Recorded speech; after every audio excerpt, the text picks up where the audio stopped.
back for episode 2. This your boy DJ Boz. DJ Rickey D. And this is the sports show about nothing. Introduce our guest, Rick. Man, What we got two today? special guests here today. We got Mr. Destin Challenger, local, Yes, yes. Spring Park product, UAB product. And we also got Mr. Otis Leverette here. Tell them where they know Otis from, though. Tell them where they know him from. They know Otis from the league, man. Yeah, man. He's one of only 12 people that's been drafted by UAB, man, which is started in 1991. And actually, he was the fourth person ever drafted by UAB. 5. Yes. Yeah. How y'all doing today, man? Oh man, I'm doing great. I'm just waiting to get rolling. Everybody telling me about the fun y'all have on the show. Man. Let's get this thing going. Let's go, man. Let's go, man. What y'all been up to these days, man? What y'all got going on, man? I'll let Destin take that question. Okay. Recently, I started my own company, man. Next Gen. It's a company where high school kids can send in their film, and I'll send it back out with things they need to work on, things they can improve on to take the game to the next level, so they can get to the collegiate level. And ultimately, I know all guys want to get to the NFL level. So, growing up under this guy, I feel like I've seen great people. You know what I'm saying? I worked out with Jameis Winston. I worked out with Amir Abdullah. So I've seen what it takes to get there, and that's one thing that I can't thank him enough for. You know what I'm saying? For teaching me what it takes to, you know what I'm saying, get to that next level. And the hard work, and now I'm just trying to give it back out. You know, so it's been growing. It's been going really well, man. Okay, So. plug your website. What's your Oh website? yeah. Shout out to Modern Day Fitness. Oh yeah, shout out to MDF too, man. Thechallenger.co. It's TheChallenger.co, man. So check it out. And we'll put it up for you guys on YouTube once we get everything edited up and stuff. Well, as for me, man, you know, I got about 3-4. I guess my life is compartmentalized. A whole lot of things. First and foremost, my biggest responsibility, of course, being a father, being a husband. So just enjoying the family thing, and then professionally, what I have going on, just training athletes all, you know, really all through the Southeast. I mean, Birmingham is primarily my base. It's the bulk of the athletes that I train, but I have athletes come from Atlanta, Memphis, you know, some come up out of Florida. I mean, I run a full-scale training program, and you know, what I like to, I guess, pride myself on, I guess my mantra is I take a holistic approach with all the athletes I get.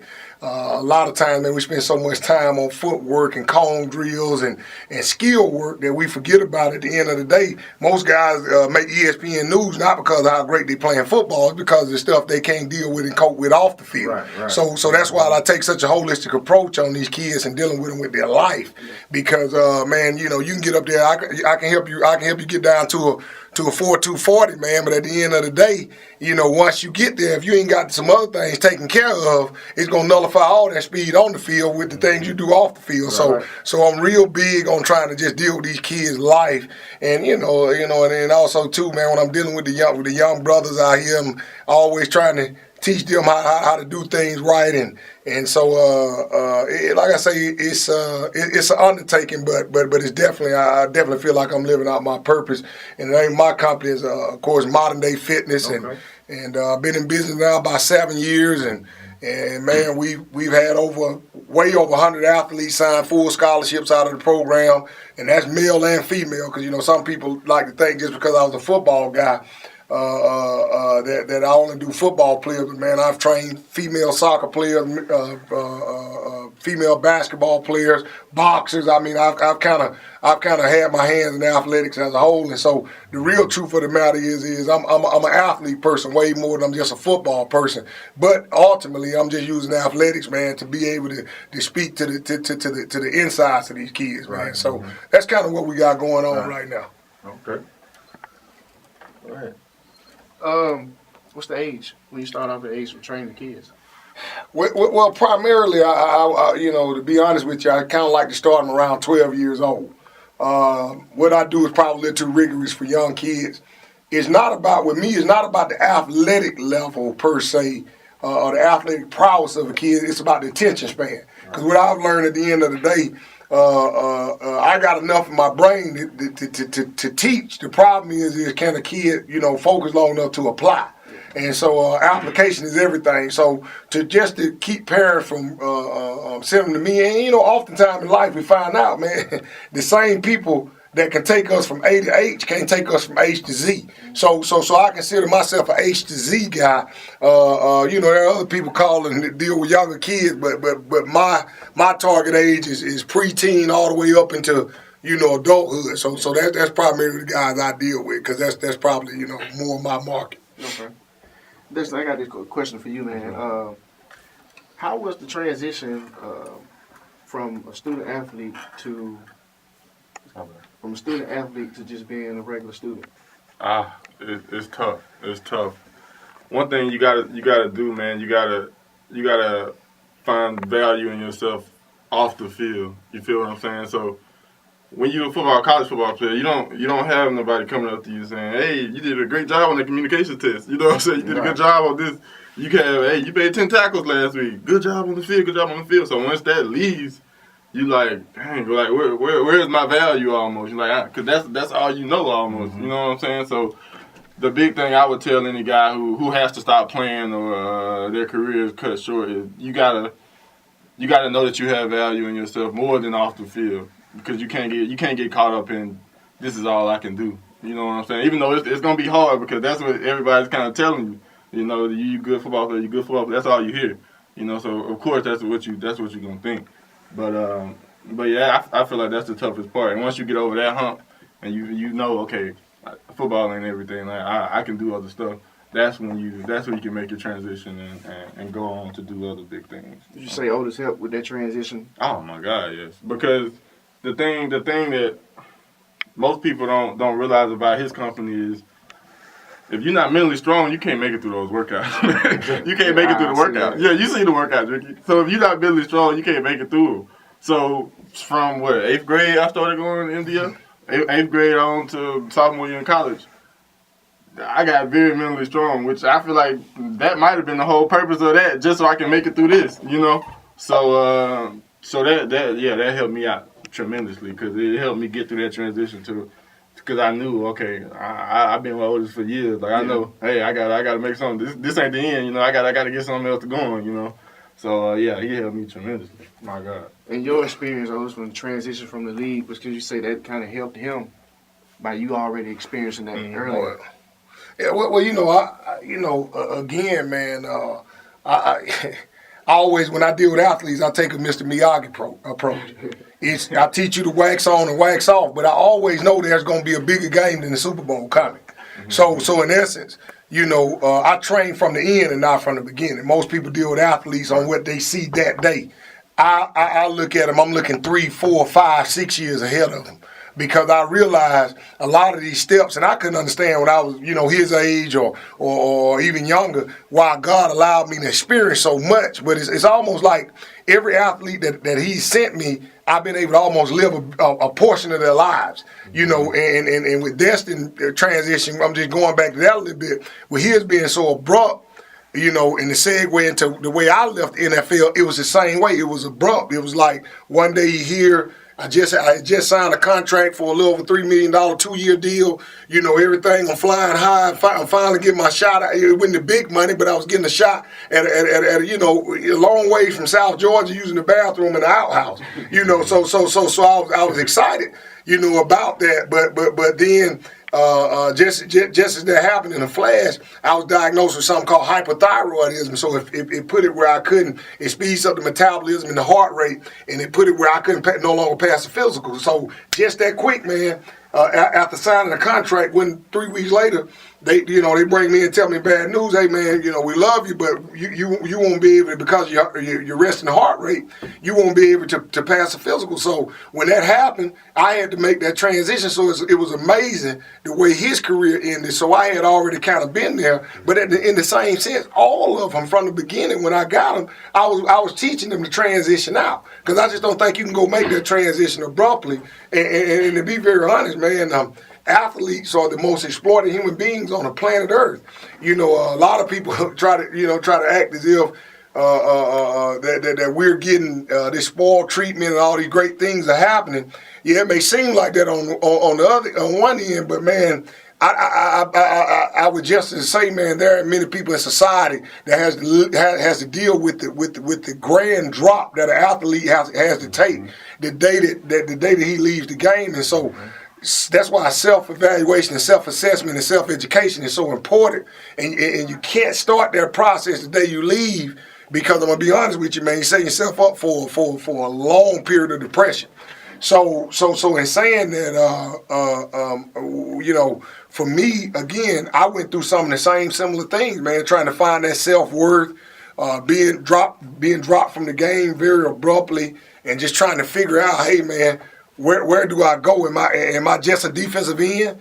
And having to really just deal with that whole concept of you're not this character you created, you know, 20 years ago anymore. You know, and then they have to come out of that. Cam talk about that superhero, and I can identify with that whole concept, man. Superman having to throw in that cape and turn in his phone booth all on the same day.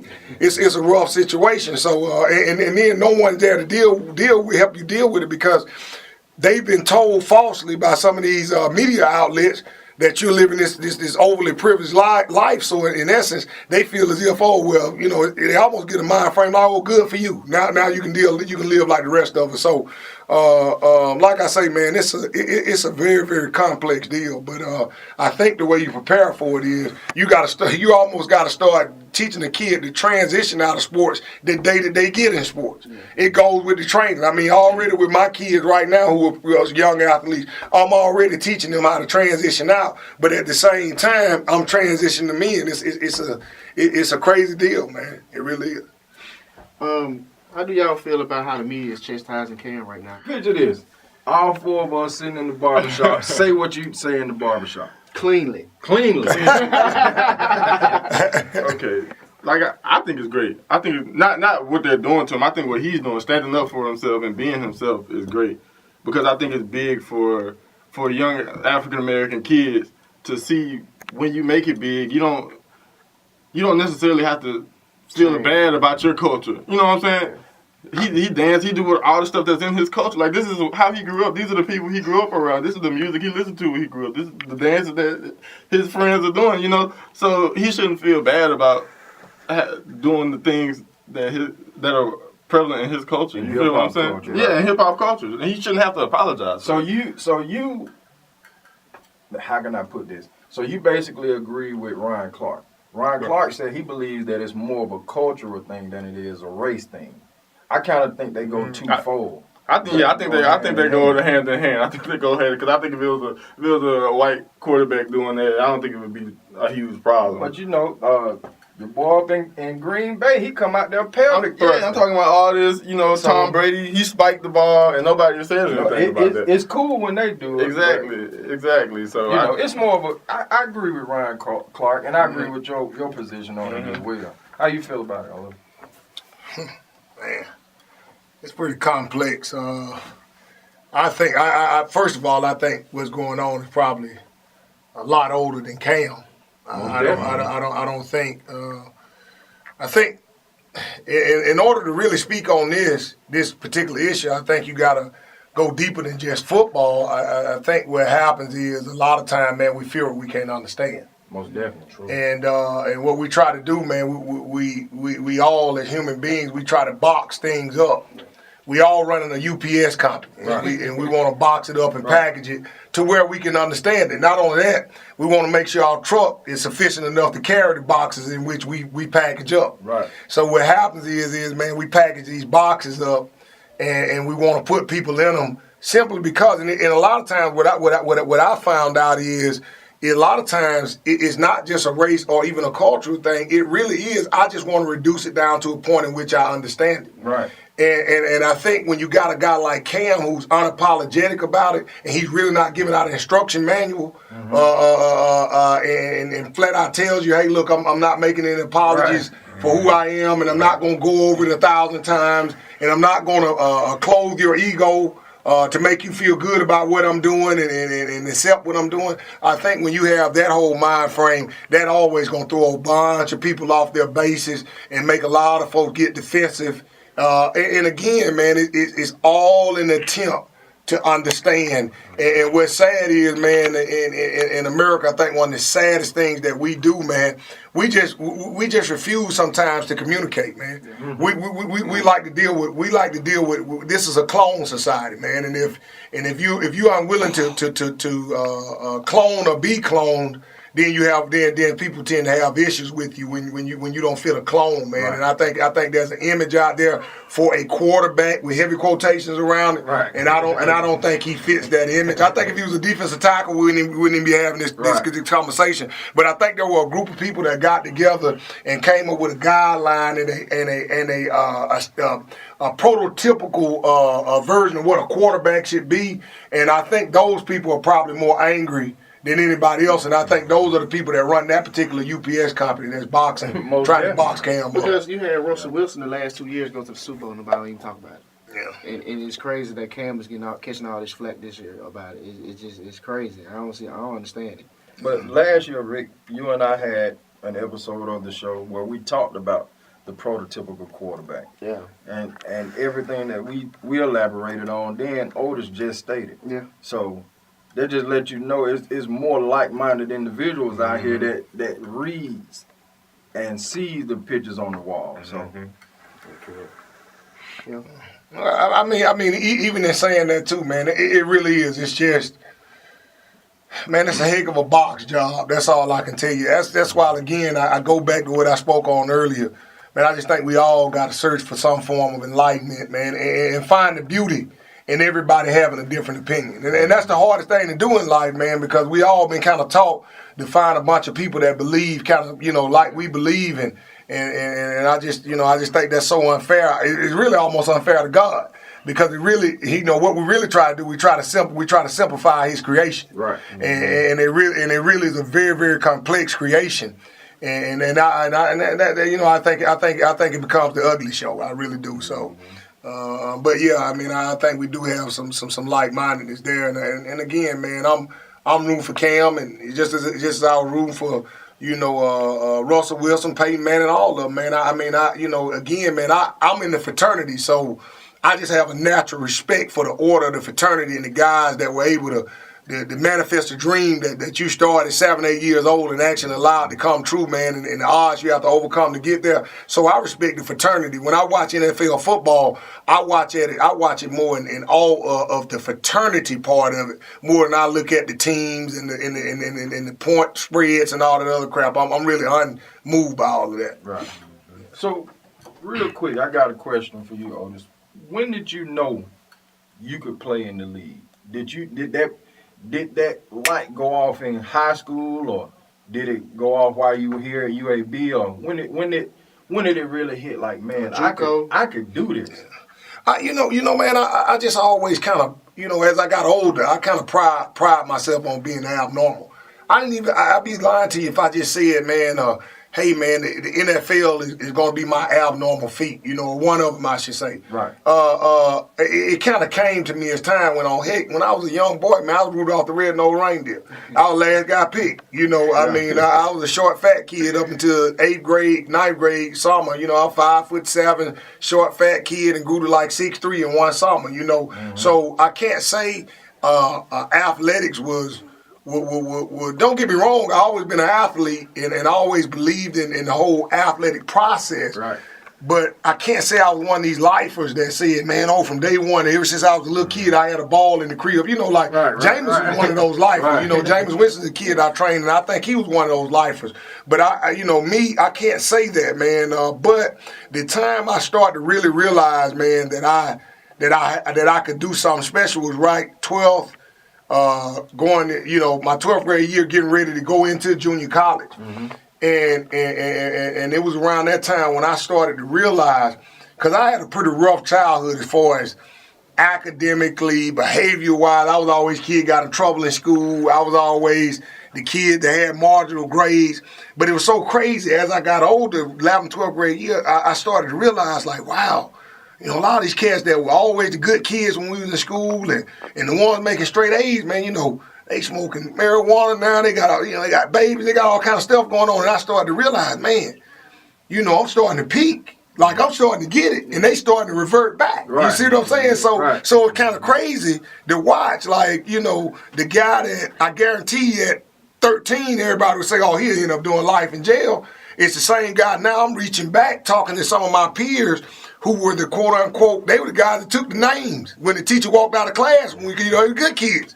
And then I'm talking to them like, bro, you don't need to be smoking, man. You don't need to be drinking. I'm on something else then, because it's like I done been there and done that, man. So it was kind of like, it was kind of funny, but it was around that time I started to realize, man, you know, I'm a hyper-focus, man. I'm going to put all my eggs in this basket, man, and see what happens. Because I knew the one thing I knew, I had to do something because I wasn't returning back empty-handed, null and void to that hometown I came from. 15,000 people growing up hard like I did. I was just like, man, I'm not. When I got that scholarship to junior college, like, I'm not returning here empty-handed. And so, in football, my vehicle, then we finna put, you know, full coverage on it, and we finna drive the wheels off of it, you know. So that was kind of, you know, that point when that thing clicked in. But you know, I think that's why I'm so big on this. It's all about when you're peaking. Right. I tell kids it's like the Olympic race, man. You win all the races going up to it. But man, if you ain't ready when that gun go off in the Olympics, good luck. You ain't gonna win gold. Right. So it's all about, and that's why, you know, a lot of people, they get so caught up in good kids and bad kids. I just think they're kids. You know, it just, some of them have more glaring problems than others. But I don't really believe in the whole concept of good kid, bad kid, because it's all about where this kid gonna be when it's really time to peak, when it's time to shift from boyhood to manhood, or girlhood to womanhood. You know, so that's kind of my synopsis on it, man. Destin, for you, man, I was seeing where 4 of y'all came out the year that you came to UAB. Yeah. One went to Rice, one went to Arkansas State. And the other two. Yeah, came here. Are y'all still, besides you, the rest of them playing ball? Yeah, Chris Humes, he's at Arkansas State. He's playing, I think he's playing safety now. He's a big dude, man. But he's playing safety. I heard he's doing well. And Justin Carter's at Rice. Yeah. I ain't heard much from Justin, man. He's like a ghost, man. He went to Texas and kind of disappeared. But I think he's still playing. Don't quote me on it, though. Don't quote me on it. But that was a cool process, man. You know, being lucky enough to be around people who have the same interest as you, you know, and wanting to get to the next level as well. So that was definitely an interesting process, and I was fortunate enough to have one of my teammates come to UAB with me. So it was a fun process, man. Spain Park, shout out to Spain Park. Man, we got a great show going on right now. We got to pay some bills real quick. We'll be right back after this, man. This is DJ Bonds. DJ Rickey D. This is a sports show about nothing. That's pretty good, man. All right, we back, man. We back. Well, this is a sports show about nothing. Got DJ Bonds. DJ Rickey D. We back, man. Go ahead and ask them the question. For y'all just not tuning in, we got two special guests here today, two UAB greats. We got Destin Challenger and we got Otis Leverette. Question. Tampa Bay, man. We already have what? It's like 3 black coaches that we have in the NFL. Correct. Lewis, Tomlin. Hugh Jackson just got, Tomlin, and actually 4. Detroit Lions with Caldwell. The 5th coach would have been Lovey. How they did Lovey down there, man, in my opinion, I feel like they did him totally wrong because Dirk Cutter hasn't proven anything from my eyes. He was a former coach at Arizona State. They let him go. So he came, was an offensive coordinator, and he's just not getting his shot. I don't see how you can fire somebody to hire somebody that hasn't proved anything, and Lovey has proved something. I think it was it was way bigger than James Bay. It was bigger than Nino Brown. It's bigger than Nino Brown. It always is. So how do you all feel about the lack of diversity? We'll call it diversity for the show's sake. The lack of diversity as far as coaching in the league. Well, I mean, I guess the first thing I like to kind of attack, like, because I do have a little bit of insight on the whole Tampa Bay situation. I think, you know, sometimes our greatest strength is our greatest weakness, and vice versa. Lovey is always known for being a real loyal person, a stand-up man, a man of integrity, and sometimes, man, when you're playing when you're playing it with gangsters, it's kind of hard to be Gundy. Right. I mean, you know, I'm just being honest. I mean, if I'm going to a gunfight, I'm probably not gonna make it out of there if I'm throwing rocks. So I think what happens is Lovey's the type of guy that again, man, a very loyal guy. And from my understanding and from my information down in Tampa, the big deal was with Lovey is that the ownership was willing to keep Lovey. The problem was they wanted Lovey to fire his whole defensive staff. And when that whole thing arrived, Lovey just like, hey man, you know, I know his son was one of the DB coaches, and Leslie Frazier, who was a longtime friend of his, was the coordinator. And I guess Lovey just say, hey man, if the play ain't gonna go down, we're gonna crash together. Right. And I think the ownership just kind of, at that point, that gave them now that's not to say that there were no pre-plans, because sometimes, you know, I can come up with a plan and I can kind of almost know how you're gonna react to it because I know what type of person you are. I'm not giving the ownership an out saying that maybe, you know, it was all Lovey's fault, because again, they, you know, when you're around people long enough and you can study them and you kind of know, hey, if I come to Lovey with this will clear me, this emancipate me to the media, and I know Lovey well enough to know he's not gonna fire these guys, so we can make it look like it's an all Lovey deal. But from my understanding, from the information that I received, was that Lovey was asked to fire some of his assistants. And everybody who knows who Lovey is, the very thing that makes him and has raised him to the level he is, his integrity, his loyalty and things of that nature. This is the very thing, man, that got him out of there. And that's kind of the information that I received. Now, for me, you know, I would have an issue if I was in Tampa personally, because I just think it's an issue whether it's a diversity issue or not. If it was two white guys, for me, it would bother me to know that a guy on the staff has taken the head coaching job, and the guy that hired you is fired, and then they elevated you to head coach. You know, it's something about that to me, man, sound real, you know, below board, you know. And so for me, as a player, I would always kind of have my eyebrows raised about the whole situation. Even more than the diversity issue, man, there's something that expands to me way beyond even diversity or race or anything, man. And for a guy to bring you in and for you to lack loyalty, me personally, Lovey bring me in. If I'm Dirk Cutter, you couldn't have gave me that job. I don't care how much money you gave me. It's just certain things, man, that I want to leave here with. You know, when I want to fix it when they have my funeral, bro, they ain't got to lie. Right. You know, I mean, and so in essence, I don't think I could have did it. But again, that's kind of the way maybe Cutter operates. But I couldn't have did it. Right. It's the same thing with Caldwell. You see how Detroit now has been talking about. They ended up keeping him, but it was the same way. It was like, we gotta get rid of Detroit. So Caldwell ended up clearing staff. He got rid of the offensive coordinator, got rid of a couple guys on the staff before they ended up making the decision to keep him. Yeah. And it's amazing that they how we only, the opportunities we get, like Hugh Jackson was saying in the interview, that if you're not a defensive coordinator, it's hard for offensive guys that are black to get an opportunity. Because usually, if you're black like Eric Bennett with Green Bay, you're going to already have a coach that's in front of you that's half a name. So it's like they looking at them to already be running the offense. McCarthy is running the offense, not Eric Bennett. Mm-hmm. But they don't give us them shots like that. It's crazy, man. I definitely think you got a point there. I mean, to be totally honest, the whole dynamic of the NFL and the way it's structured as opposed to the NBA is always been kind of funny to me. The way that in football you have to go through these long, drawn-out processes to prove that you're a coach. Right.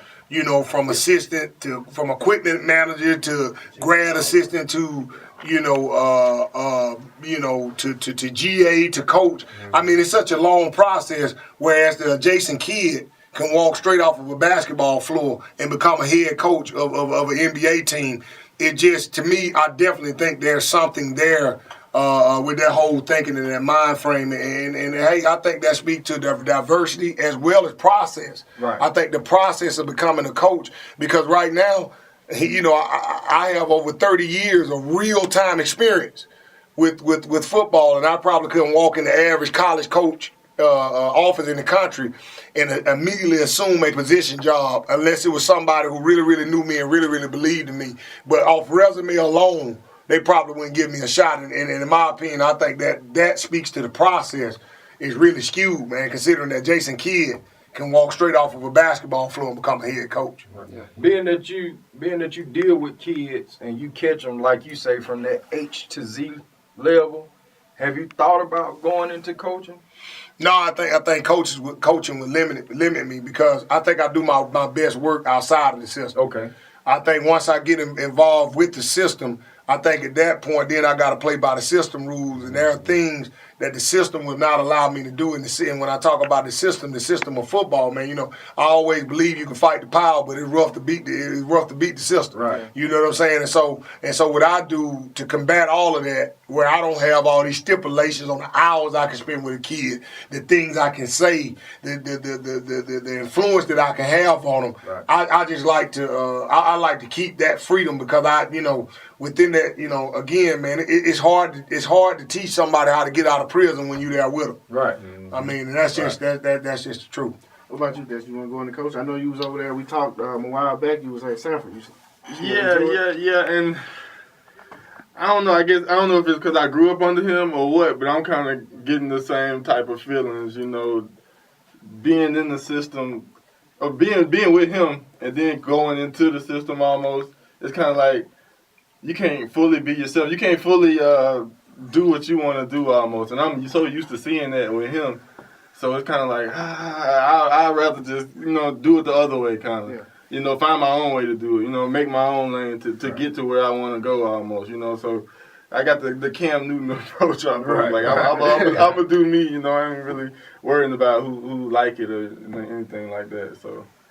And you were on campus when the scandal went down with them dismantling football along with archery and bowling. Mm-hmm. Give us your take on Free archery.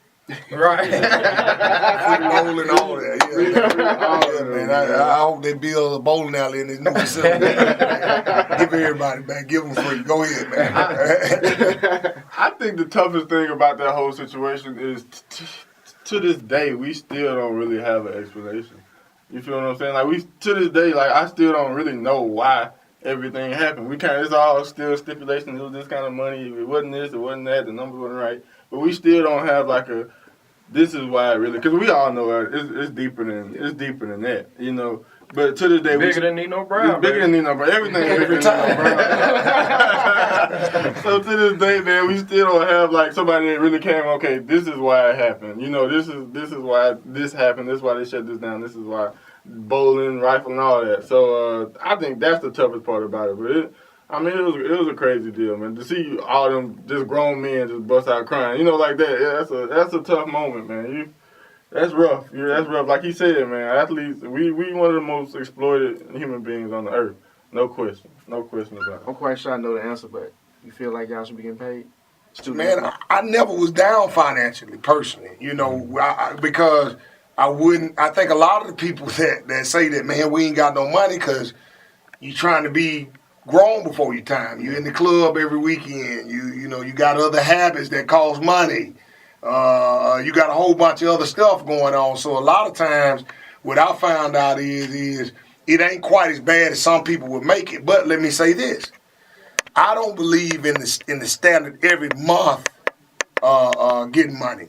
What I believe in is I believe in some type of monies that could be retroed from the day that you graduate. Maybe a lump sum that were given at a certain amount of time after you learn how to conduct yourself and manage money, man. Some almost like a farewell gift to say, hey, go start your life, because he always remember while all your buddies were doing internships and working on jobs and getting real life experience, everything you did was out on the football field. And it took me to get out of the NFL to go apply for a job because, I got a degree. Oh, well, I got a degree. I'm going to put me on the nicest suit and go plop my resume down on someone's desk. Well, when I got there, I figured out all you've been doing is playing football. And even though you have a degree, your degree is null and void compared to this person that actually, while you out on that football field doing internships, networking, going to all type of conventions and all these other things that you were just, quite frankly, unable to do. And so really, to me, that's the biggest snuff you get as a player, that you don't get a chance to start marketing yourself to future employers, that you don't get a chance to start marketing yourself to business opportunities and and things of that nature because of football or athletics alone takes up so much time. So in my opinion, maybe I would want to look at it more like a lump sum type deal, or also in the form of education to say that, hey, if I graduate from UAB and get a bachelor's, if I was an athlete all that time, I should be able to come back and get as much education as I want. If I want to get a master's, a doctorate, I think there's other ways to be able to pay athletes because but a monetary check with extra money with some 17, 18, 19-year-olds and you having the most fun and you probably the most reckless in your life, I think we'll look back and most of them be broke in 4 years. Because they'll realize, man, you know what, I ain't really do nothing with that money. I don't have anything to show for it. But hey, if I can take you through a 4-year process and make sure you're fed well and make sure you got everything you need during that process, now let's just say if I got $20,000 lump sum that I can go start me a business with, or I can go buy me some new suits to get ready to interview for jobs and some other things, hey, now to me that money's sufficient and it's a real investment as opposed to just a couple of dollars, man, to give to the brouhaha on Saturday night. That's just because a lot of these people, a lot of these kids are from low income situations. A lot of the kids don't know how to balance a checkbook. A lot of them don't understand, and it took me 10 years ago, I would give you a whole nother answer, but it took me a while to step back from it and realize, okay, what would be a real investment? And I think that biggest investment could come in the form, like I say, of education and maybe even a lump sum of some sort.